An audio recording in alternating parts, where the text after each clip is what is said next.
Hello dear students, good morning to all of you. I hope आप सभी अपने घर पर बिल्कुल सेफ़ होंगे और अच्छे से पढ़ाई कर रहे होंगे। ओके, तो आज हम बेटा चैप्टर 4 से स्टार्ट करेंगे, that is materials, metals and non metals. कि जो अभी तक हम सिंपली कॉमन टर्म यूज़ करते आए हैं सभी चीज़ों के लिए मटेरियल्स, अब हम उसमें से पढ़ेंगे कि मेटल्स क्या होते हैं और नॉन मेटल्स क्या होते हैं। Okay, you are familiar with a number of materials like iron, aluminium, copper, etc. Some materials are given in the table 4.1. तो आपने जो है बेटा इनके नाम ज़रूर सुने होंगे, iron, aluminium, copper, iron, call, sulphur, aluminium. तो इनमें क्या डिफरेंस होता है, क्या मेटल्स होते हैं, क्या नॉन मेटल्स होते हैं, हम वो देखेंगे। आपको ये छोटी सी एक्टिविटी करनी है। जैसे आयरन कैसा होता है, ऑफ कोर्स डल होता है, बहुत ज़्यादा हार्ड होता है। कॉयल का सरफेस कैसा होता है, डल होता है और हार्ड भी, मतलब बीच वाली रेंज का होता है ना। तो आयरन से तो कम हार्ड होता है, वैसे इतना सॉफ्ट भी नहीं होता है कि आप उसको हाथ से ही तोड़ मरोड़ दो। तो इस तरह से आपको ये क्या करना है, ये सारी इनकी कैरेक्टरिस्टिक्स जो है वो लिखनी है, फाइंड आउट करनी है। Okay, let us proceed. Can you name the materials which are metals? The rest of the material in table 4.1 are non-metals. Metals can be distinguished from non-metals on the basis of their physical and chemical properties. Recall that luster and hardness are physical properties.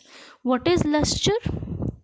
Luster होता है बेटा चमक, और hardness क्या होती है कि वो कितना ज़्यादा सख्त है। तो जो मेटल्स होते हैं, मेटल्स जनरली बेटा नॉन मेटल्स के कंपेयर में लस्ट्रस होते हैं, चमक वाले होते हैं और ज़्यादा हार्ड होते हैं। तो ये सारी फिजिकल प्रॉपर्टीज़ होती हैं। Physical properties of metals and non-metals. Have you ever seen a blacksmith beating an iron piece or an article made up of iron like a spade or a shovel or an axe? Do you find the change in the shape of these articles on beating? आपने देखा होगा बेटा कि जो blacksmith होता है जब beat करता है आयरन के आर्टिकल्स को, यानी उनको प्रेशर अप्लाई करता है, तो उसकी शेप में आपको स्लाइट चेंजेस मिलेंगे ना। वो जैसे आयरन नेल को अगर जोर से सॉरी आयरन नेल को अगर जोर से प्रेस किया जाए तो वो भी कैसा हो जाएगा, फ्लैट हो जाएगा। प्रेस इन द सेंस हाथ से नहीं बेटा, सपोज़ किसी आयरन रोड से हम जोर से मारते हैं उसको, जैसे कि ब्लैक स्मिथ जो है वो काम करता है। A similar change if we try to beat a wooden log. तो अगर हम एक लकड़ी के टुकड़े पर इसी तरह से प्रेशर अप्लाई करेंगे इतना ज़्यादा, तो उसके अंदर क्या चेंजेस आएंगे, क्या वो भी इसी तरह से फ्लैटेंड हो जाएगा, शीट के अंदर कन्वर्ट हो जाएगा। So let us find out. There is a activity 4.1. Take a small iron nail, a caul piece, a piece of thick aluminium wire, a pencil, lead. हमें ये सारी चीज़ें लेनी है बेटा। आयरन नेल लेना है, कॉल पीस लेना है, जो एल्यूमिनियम की वायर लेनी है, और जो पेंसिल का आगे वाला लेड होता है वो लेना है। ओके, तो हमें आयरन नेल को एक हैमर से जो है वो बिट करना है, और फिर एल्यूमिनियम वायर को बिट करना है, और सभी के साथ जो है ये करना है। और उसके बाद जो ऑब्जर्वेशन आपकी आएगी वो आपको नीचे वाली टेबल में रिकॉर्ड करनी है। ओके, आप सभी करिएगा इसको और मेरे को बताइएगा कि क्या चेंजेस मिलेंगे। ऑब्वियसली हमें वैसे भी पता है कि इनमें क्या चेंजेस मिलेंगे, बट फिर भी मैं एक बार जो है वो आपका रिस्पॉन्स ज़रूर देखना चाहूँगी। आप बताना आपने एक्टिविटी परफॉर्म करी तो what were the results. Okay, next is you saw the shape of the iron nail and aluminium wire changed on beating. ये लो, इसने खुद ही बता दिया कि जो शेप थी आयरन और एल्यूमिनियम की तो चेंज हो गई बेटा। अगर उनको हार्डली जो है वो बीट किया जाए तो वो शीट्स के अंदर कन्वर्ट हो गए। लेकिन जैसे कि familiar with silver foil used in decorating sweets, you must have been familiar with aluminium foil used for wrapping food. जैसे कि एल्यूमिनियम की हो जाती है ना बेटा, कई बार फूड कवरिंग्स के ऊपर भी होता है, स्वीट्स के ऊपर, और जो हमारे फूड रैपिंग के लिए भी हम यूज़ करते हैं फॉयल पेपर, तो वो भी शीट्स के अंदर कन्वर्ट हो रखा है ना। The property of metals by which they can be beaten into thin sheets is called malleability. This is very important. इसका मतलब क्या हुआ कि ऐसी प्रॉपर्टी मेटल्स की जिससे कि उसके ऊपर प्रेशर लगाकर उसको थिन शीट्स के अंदर कन्वर्ट किया जा सके, उसको हम बोलते हैं malleability. This is a characteristics property of metal, ये मेटल की बेटा प्रॉपर्टी होती है. As you must have noticed materials like coal and pencil lead do not show this property. जैसे कि हमने प्रीवियस एक्टिविटी में देखा कि जो कॉल है, पेंसिल है, वो इस तरह की प्रॉपर्टीज़ शो नहीं करते हैं. Can you hold a hot metallic pan which is without a plastic or wooden handle and not get hurt. क्या आप एक मेटल के यूटेंसिल को, बर्तन को, कोई भी है, पैन है या ग्लास है या कुछ भी है, उसको अगर हीट है, वो गर्म है, गर्म चीज़ पर रखा हुआ है या फ्लेम पर रखा हुआ है, तो बिना प्लास्टिक कवर के आप उसको टच नहीं कर सकते हो. ऐसा क्यों होता है? जो उसके पीछे या तो वुडन का या प्लास्टिक के हैंडल्स लगे हुए होते हैं ताकि हमें हर्ट ना हो. ऐसा इसलिए होता है बेटा क्योंकि जो मेटल्स होते हैं they are good conductor of electricity. क्योंकि वो क्या होते हैं? Good conductor of heat and electricity. Heat और इलेक्ट्रिसिटी उनके अंदर से, वो अपने अंदर से पास होने देते हैं. जैसे स्विचेस आप देखते हो, उनके ऊपर भी क्या होता है? प्लास्टिक के या वुडन ब्लॉक्स लगे हुए होते हैं. या फिर आप वायर्स देखते हो, वायर्स के ऊपर भी कोटिंग होती है प्लास्टिक्स की. तो यानी जो मेटल्स होते हैं वो metals good conductor of heat as well as electricity होते हैं. Okay. You must have seen an electrician using a screwdriver. What kind of handle does it have? जैसे कि आपने देखा होगा किसी इलेक्ट्रिशियन को रिपेयर करते टाइम, तो आपने क्या देखा कि जो इलेक्ट्रिकल अप्लायंसेस होती हैं हमारी, टूल्स होते हैं जिनसे कि रिपेयरिंग करी जाती है, तो उनके पीछे क्या होता है? एक प्लास्टिक का हैंडल लगा हुआ होता है. Now activity 4.2. Recall how to make an electric circuit to test whether electricity can pass through an object or not. हमें देखना है कि एक इलेक्ट्रिक सर्किट हम बनाते हैं जिसमें से हमें ये देखना है कि इलेक्ट्रिसिटी पास हो पाएगी या नहीं. फॉर एग्जांपल हमने क्या किया? सेल लिया, छोटा सा बल्ब लिया और कनेक्टिंग वायर ले ली. ओके. सेल के दोनों टर्मिनल्स जोड़ दिए हमने पॉजिटिव और नेगेटिव बल्ब के साथ. उसके बाद हमें थोड़ा सा स्पेस छोड़ना है.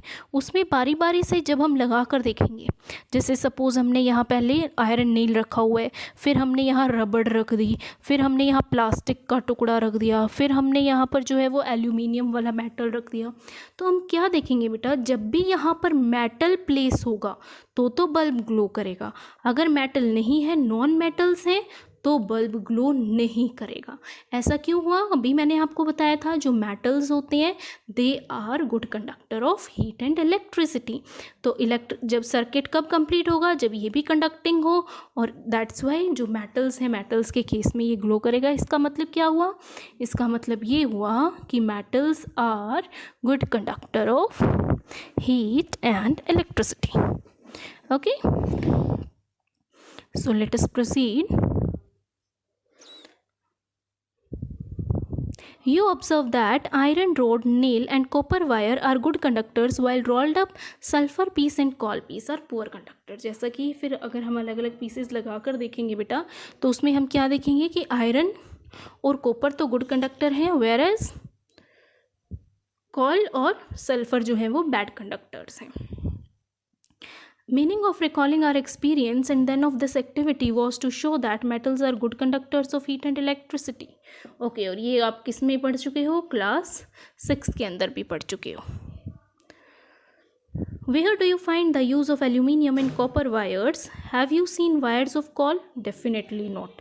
जैसे कि बेटा आपने देखा होगा कि एल्यूमिनियम की वायर्स बनती हैं, कॉपर की वायर बनती हैं, लेकिन क्या आपने ऐसे सुना है कि कॉयल की वायर बनती हैं? बिल्कुल नहीं बनती है कॉयल की वायर. और यही प्रॉपर्टी जिससे कि मेटल्स को थिन वायर्स के अंदर कन्वर्ट किया जा सके, उसको हम बोलते हैं डक्टिलिटी. तो आज हमने दो इम्पॉर्टेंट टर्म्स पढ़ी. One is malleability and another is ductility. What is malleability? Malleability thin sheets के अंदर कन्वर्ट करना, और डक्टिलिटी थिन वायर्स के अंदर कन्वर्ट करना. Okay. Have you ever noticed the difference in sound on dropping an iron sheet plate, a metal coin and a piece of coal on the floor? देखो आप ये घर पे भी बिल्कुल ट्राई कर सकते हो. एक कॉल का टुकड़ा हम गिरा सकते हैं, प्लास्टिक का टुकड़ा हम गिरा सकते हैं, या फिर मेटल की चीज़ जैसे स्टील की प्लेट हम गिरा सकते हैं. तो क्या दोनों में आपको डिफरेंसेस नज़र आएंगे? बिल्कुल नज़र आएंगे. जो मेटल्स होते हैं बेटा, metals always produce a ringing sound. Metals क्या करते हैं? एक रिंगिंग साउंड जो है वो प्रोड्यूस करते हैं, उसको हम क्या बोलते हैं, सोनोरसिटी। तो मेटल्स जो होते हैं वो सोनोरस होते हैं। सोनोरस का मतलब they produce ringing sounds on hitting. उनको अगर किसी तरह से हिट किया जाए तो वो रिंगिंग, जैसे हमारी स्कूल बेल होती है ना बेटा, स्कूल बेल भी तो मेटल की बनी हुई होती है।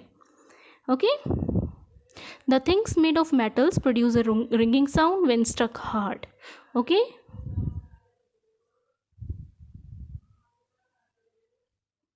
Suppose you have two boxes similar in appearance, one made of wood and another of metal. तो आप बता सकते हैं कि कौन सी में रिंगिंग साउंड होगी? ऑफ कोर्स किस में होगी? मेटल्स वाले में। तो ये सारी एक्टिविटीज़ पढ़ने के बाद बेटा हमने क्या नोटिस किया कि जो मटेरियल हार्ड होते हैं, लस्टरस जिनमें चमक होती है, मैलिएबल जिनको शीट में कन्वर्ट किया जा सकता है, डक्टाइल जिसको वायर्स में कन्वर्ट किया जा सकता है, सोनोरस जो कि on beating ringing sound produce करते हैं, और good conductors of heat and electricity होते हैं, वो क्या होते हैं? मेटल्स होते हैं। लेकिन इसका उल्टा, इन कॉन्ट्रास्ट मटेरियल जैसे कि कॉल है, सल्फर है, ये क्या करते हैं? पाउडर के अंदर कन्वर्ट हो जाएंगे। जैसे ग्लास है, ग्लास को अगर आप हिट करोगे तो वो किस में कन्वर्ट हो जाएगा? छोटे छोटे पीसेस के अंदर कन्वर्ट हो जाएगा। तो वो सोनोरस भी नहीं होते हैं, poor conductor of heat and electricity होते हैं, इतने ज़्यादा हार्ड भी नहीं होते हैं, लस्टरस भी नहीं होते हैं। तो उनको हम क्या बोलते हैं?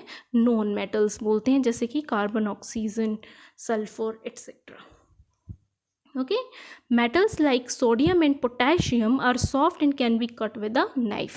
देखो एक्सेप्शंस हर जगह होती है बेटा, मेटल्स में भी एक्सेप्शंस हैं। दो ऐसे मेटल हैं जो कि इतने सॉफ्ट होते हैं कि उनको जो है वो चाकू से भी काटा जा सकता है। कौन कौन से होते हैं? Sodium and potassium. और मरकरी एक ऐसा अकेला ऐसा मेटल होता है बेटा जो कि लिक्विड होता है रूम टेम्परेचर पे भी, अदरवाइज तो सारे मेटल्स कैसे होते हैं? सॉलिड होते हैं। Okay, these are exceptions. ये एक्सेप्शंस भी आपको अच्छे से लर्न होनी चाहिए। तो केमिकल प्रॉपर्टीज़ जो है वो हम नेक्स्ट सेशन में करेंगे। This is all for today. Thank you and have a good day.